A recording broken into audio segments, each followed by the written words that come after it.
সংবাদ সবাইকে স্বাগত জানাচ্ছি। আমি ফিরোজ তোহা। শুরুতে সংবাদ শিরোনাম জানিয়ে দেব এই মুহূর্তে হাতে পাওয়া সর্বশেষ গুরুত্বপূর্ণ আপডেট বাংলা সংবাদ। শুরুতেই থাকছে বিএনপির সিনিয়র যুগ্ম মহাসচিব রুহুল কবির রিজভী প্রধানমন্ত্রীর উদ্দেশ্যে বলেছেন, আপনার সরকার লুটেরা ও টাকা পাচারকারীদের প্রতিনিধি।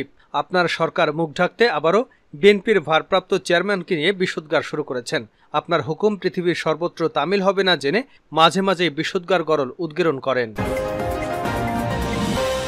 এবারে জানাবো ভারতের পশ্চিমবঙ্গে ঝিনাইদহ ৪ আসনের সংসদ সদস্য আনোয়ারুল আজিম আনারকে হত্যার উদ্দেশ্যে অপহরণ মামলায় ঝিনাইদহ জেলা আওয়ামী লীগের সাধারণ সম্পাদক সাইদুল করিম মিন্টুর ৮ দিনের রিমান্ড মঞ্জুর করেছেন আদালত।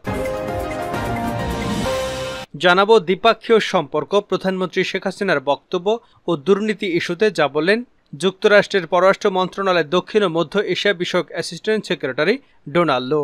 প্রিয় দর্শক, এ বিষয়ে থাকছে একটি বিস্তারিত আলোচনা, সঙ্গে থাকুন। এদিকে বগুড়ায় আইএফআইসি ব্যাংকের একটি উপশাখার সিন্দুক ভেঙে ২৯ লাখ টাকা চুরি হয়েছে। বুধবার রাতে ঘটনা ঘটে। জানিয়ে দেব বাংলাদেশ ভারত সীমান্তে গুলি চালাতে পারে ভারতীয় শান্তরক্ষী বাহিনী। এজন্য বাংলাদেশিদের সতর্ক থাকতে সীমান্ত এলাকায় মাইকিং করেছেন বর্ডার গার্ড বাংলাদেশ। এবং সর্বশেষ জানাবো আন্তর্জাতিক সংবাদ, কেন গ্রিসে চলে যাচ্ছে হাজারো ইসরায়েলি। ফিলিস্তিনি যোদ্ধা এবং লেবাননের প্রতিরোধ যোদ্ধাদের হামলার মুখে ঘরবাড়ি ছাড়ছেন হাজারো ইসরায়েলি। এদের মধ্যে অধিকাংশই ইসরায়েলের সীমান্তবর্তী এলাকার বাসিন্দা। এতক্ষণ শিরোনাম শুনছিলেন, এবার বিস্তারিত। প্রিয় দর্শক, আপনি যদি এই চ্যানেলে নতুন হয়ে থাকেন, ভিডিওটি দেখতে দেখতে চ্যানেলটি সাবস্ক্রাইব করে আমাদের সঙ্গেই থাকুন। আর এই ভিডিও সম্পর্কে আপনি আপনার মূল্যবান মতামতটি কমেন্ট বক্সে জানিয়ে দিন। আর হ্যাঁ প্রিয় দর্শক, জানিয়ে দিন ভিডিওটি কোথা থেকে দেখছেন। সরকার ব্যর্থতা ঢাকতে তারেক রহমানকে নিয়ে বিষোদ্গার করছে রিজভী।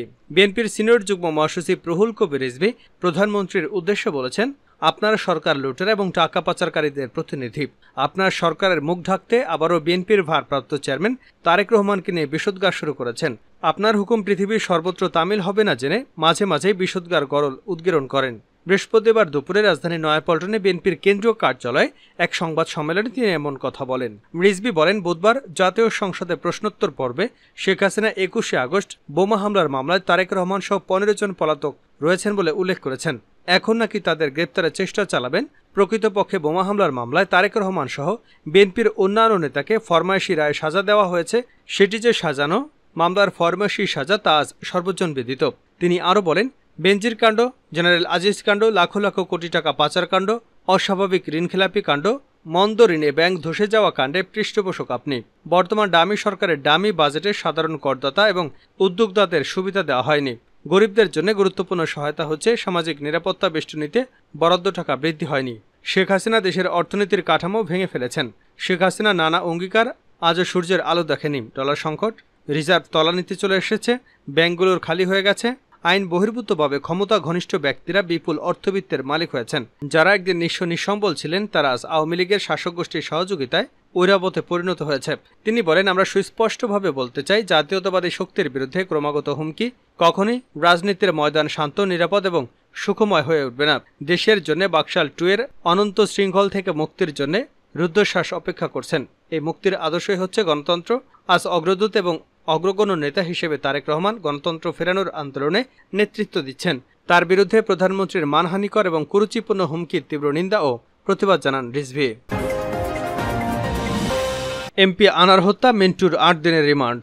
ভারতের পশ্চিমবঙ্গে ঝিনাইদহ ৪ আসনের সংসদ সদস্য আনোয়ারুল আজিম আনারকে হত্যার উদ্দেশ্যে অপহরণের মামলায় ঝিনাইদহ জেলা আওয়ামী লীগের সাধারণ সম্পাদক সাইদুল করিম মিন্টুর ৮ দিনের রিমান্ড মঞ্জুর করেছেন আদালত। বৃহস্পতিবার ঢাকার চিফ মেট্রোপলিটন ম্যাজিস্ট্রেট আদালতে হাজির করে পুলিশ। এরপর মামলার সুষ্ঠু তদন্তের জন্য তাকে ১০ দিনের রিমান্ডে নিতে আবেদন করেন ডিবি পুলিশের সিনিয়র সহকারী কমিশনার মাহফুজুর রহমান। শুনানি শেষে মিন্টুর ৮ দিনের রিমান্ড মঞ্জুর করেন chief metropolitan magistrate Mohammad Tofazzal হোসেনের আদালত। দ্বিপাক্ষীয় সম্পর্ক, প্রধানমন্ত্রীর বক্তব্য ও দুর্নীতি ইস্যুতে যা বলেন ডোনাল্ড লো। যুক্তরাষ্ট্রের পররাষ্ট্র মন্ত্রণালয়ের দক্ষিণ ও মধ্য এশিয়া বিষয়ক অ্যাসিস্ট্যান্ট সেক্রেটারি ডোনাল্ড লো গত মে মাসের মাঝামাঝি সময় বাংলাদেশ সফর করেন। এ সময় তিনি পররাষ্ট্রমন্ত্রী, তথ্যমন্ত্রী, প্রধানমন্ত্রীর বাণিজ্য উপদেষ্টা সহ ঊর্ধ্বতন কর্মকর্তাদের সাথে বৈঠক করেন। এছাড়া তিনি বাংলাদেশের সুশীল সমাজের প্রতিনিধিদের সঙ্গেও মত বিনিময় করেন। সফরে তিনি যুক্তরাষ্ট্র ও বাংলাদেশ সম্পর্কের মাঝে আস্থা ফিরিয়ে আনা ও অভিন্ন স্বার্থ সংশ্লিষ্ট বিষয়গুলো নিয়ে একসঙ্গে কাজ করার মাধ্যমে দুদেশের সম্পর্ক জোরদার করার ব্যাপারে আশাবাদ ব্যক্ত করেন। সেই সঙ্গে তিনি দুর্নীতি বিরোধী লড়াইয়ে বাংলাদেশের সরকারের সঙ্গে একসঙ্গে কাজ করার ক্ষেত্রে যুক্তরাষ্ট্রের কমিটমেন্টের ব্যাপারটিও গুরুত্বের সাথে তুলে ধরেন। লুর সফরের পরপরই 20 মে যুক্তরাষ্ট্র প্রশাসন বাংলাদেশের সাবেক সেনাপ্রধান জেনারেল আজিজ আহমেদের বিরুদ্ধে উল্লেখযোগ্য দুর্নীতিতে জড়িত থাকার কথা জানিয়ে নিষেধাজ্ঞা ঘোষণা করেন। প্রধানমন্ত্রী শেখ হাসিনার 23 মে একটি সভায় কোনো দেশের নাম উল্লেখ না করে বলেন, তিনি যদি বাংলাদেশের একটি বিমান ঘাঁটি স্থাপনের জন্য একটি বিদেশি রাষ্ট্রকে অনুমতি দিতেন তবে গত জানুয়ারিতে তাকে ঝামেলামুক্ত নির্বাচনের প্রস্তাব দেওয়া হয়েছিল।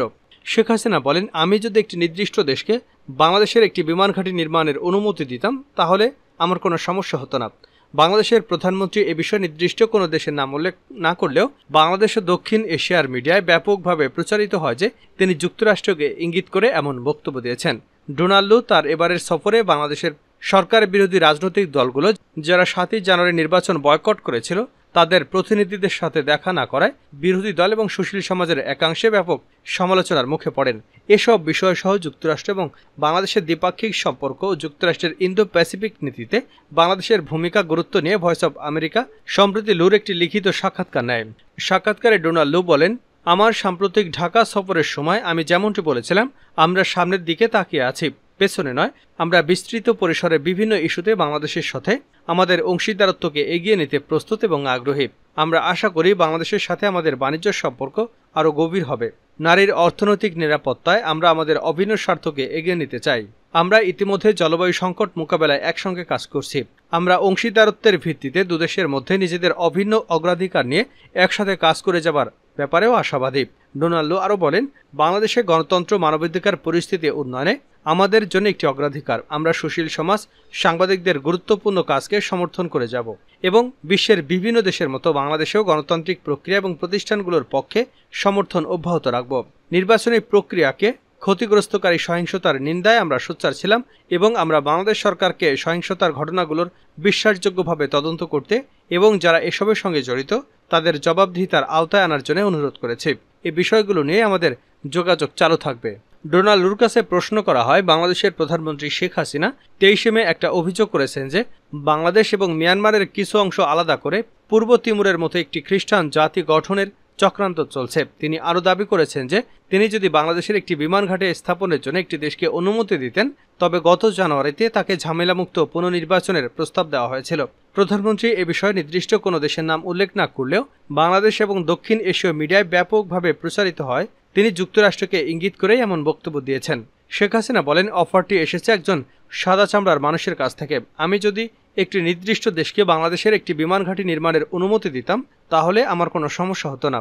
যোগ করেন তিনি, যুক্তরাষ্ট্র কি কখনো বাংলাদেশকে একটি বিমান ঘাঁটি নির্মাণের আগ্রহ প্রকাশ করেছে? এর জবাবে ডোনাল্ড লু বলেন, এসব অভিযোগ সম্পূর্ণ মিথ্যা। আমরা বাংলাদেশের সার্বভৌমত্বকে সম্মান করি। নির্বাচনের সময় আমাদের অগ্রাধিকার ছিল শান্তিপূর্ণভাবে পরিচালিত অবাধ ও সুষ্ঠু নির্বাচনকে সমর্থন করবার জন্য বাংলাদেশের সাথে কাজ করা। মে মাসে ঢাকা সফরের সময় প্রচণ্ড গরমে বাংলাদেশিদের পাশাপাশি আমি নিজেও জলবায়ু পরিবর্তনের প্রভাব অনুভব করেছি। গুলি চালাতে পারে বিএসএফ, বেনাপোলে সতর্কতা জারি মাইকিং। বাংলাদেশ ভারত সীমান্তে গুলি চালাতে পারে ভারতীয় সীমান্তরক্ষী বাহিনী বিএসএফ। এজন্য বাংলাদেশিদের সতর্ক থাকতে সীমান্ত এলাকায় মাইকিং করেছে বর্ডার গার্ড বাংলাদেশ। বুধবার বিকেল থেকে যশোরের 49 বিজিবি ব্যাটালিয়নের পক্ষ থেকে বেনাপোল এলাকায় মাইকিং করে সীমান্ত এলাকায় যেতে নিষেধ করা হয়েছে। এদিকে রাতে বেনাপোল সীমান্ত এলাকায় গেলে সাধারণ মানুষরা জানান বিজিবি মাইকিং করেছে তারা বাড়ি বাড়ি গিয়ে সীমান্তবর্তী জমিতে কৃষিকাজ করা ও গবাদি পশু চড়াতে নিষেধ করেছেন। বেনাপোল আইসিপি ক্যাম্পের কমান্ডার মিজানুর রহমান রাতে মোবাইল ফোনে জানান, বিএসএফ অভিযোগ করেছে গত সোমবার রাতে মহেশপুর সীমান্তের বিপরীতে এক বিএসএফ সদস্যকে কুপিয়ে জখম করেছেন কিছু বাংলাদেশি লোক। বিএসএফের এমন অভিযোগের কারণে সীমান্ত এলাকা সুরক্ষায় মাইকিং করে সাধারণ মানুষকে সতর্ক করা হয়েছে। এছাড়া সীমান্তে গোয়েন্দা নজরদারির পাশাপাশি নিরাপত্তা জোরদার করা হয়েছে।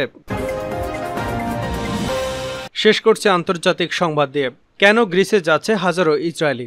ফিলিস্তিনি যোদ্ধা এবং লেবাননের প্রতিরোধ যোদ্ধাদের হামলার মুখে ঘরবাড়ি ছাড়ছে হাজারো ইসরায়েলি। এদের অধিকাংশই ইসরায়েলের সীমান্তবর্তী এলাকার বাসিন্দা ছিলেন। জীবন বাঁচাতে এখন গ্রিসে যাচ্ছেন এসব বাসিন্দারা এবং সেখানে স্থায়ীভাবে বসবাসের বন্দোবস্ত করছেন, যা স্থানীয়দের মধ্যে ক্ষোভ এবং উদ্বেগের জন্ম দিয়েছে বলে অভিযোগ করেছে হিব্রু ভাষার সংবাদ মাধ্যম ডিমার্কার। বার্তা সংস্থা তাসনিমের হিব্রু বিভাগের এক প্রতিবেদক বলেছেন, হাজারো ইসরায়েলি পরিবার এখন গ্রিসকে তাদের অস্থায়ী বা স্থায়ী আশ্রয় হিসেবে বেছে নিয়েছেন। আর এই ব্যাপক সংখ্যক ইসরায়েলের গ্রিসে পাড়ি জমানোর কারণে সেখানে অ্যাপার্টমেন্ট কেনার চাহিদা বেড়েছে। চাহিদার তুলনায় আবাসনের পরিমাণ কম থাকায় বাড়ি ভাড়াও অনেক বেড়ে গেছে। সম্প্রতি গ্রিসের ইভা দ্বীপের এক রিয়েল এস্টেট এজেন্সির মালিকের সাক্ষাৎকার নিয়েছিলেন দৈনিক ডি মার্কার পত্রিকার প্রতিবেদক ডর উরফম্যান। ওই সাক্ষাৎকারে রিয়েল এস্টেট এজেন্সির মালিক বলেন, ইহুদি অভিবাসনের ঢেউ রাজধানী এথেন্সের দিকে। বর্তমানে এথেন্সের উত্তরে শত শত ইসরায়েলি পরিবার পাওয়া যাবে যারা নিজেদের জন্য এরই মধ্যে একটি কিন্ডার গার্ডেন এবং একটি ইহুদি স্কুল তৈরি করেছে। ওই প্রতিবেদনের আরেকটি অংশে বলা হয়েছে, এখানে আসা ইহুদি ইসরায়েলিদের ফিরে যাওয়ার কোনো ইচ্ছা নেই এবং তারা এখানেই থাকতে এসেছেন। এথেন্সে বসবাসকারী এক ইসরায়েলি এবং গ্রিসে ইসরায়েলিদের একটি সামাজিক যোগাযোগ নেটওয়ার্কের ম্যানেজার তানিয়া ক্রোটেক্সি সাক্ষাৎকারে বলেছেন, আমি ইসরায়েলে ফিরে যাওয়ার কোনো সম্ভাবনা দেখতে পাচ্ছি না।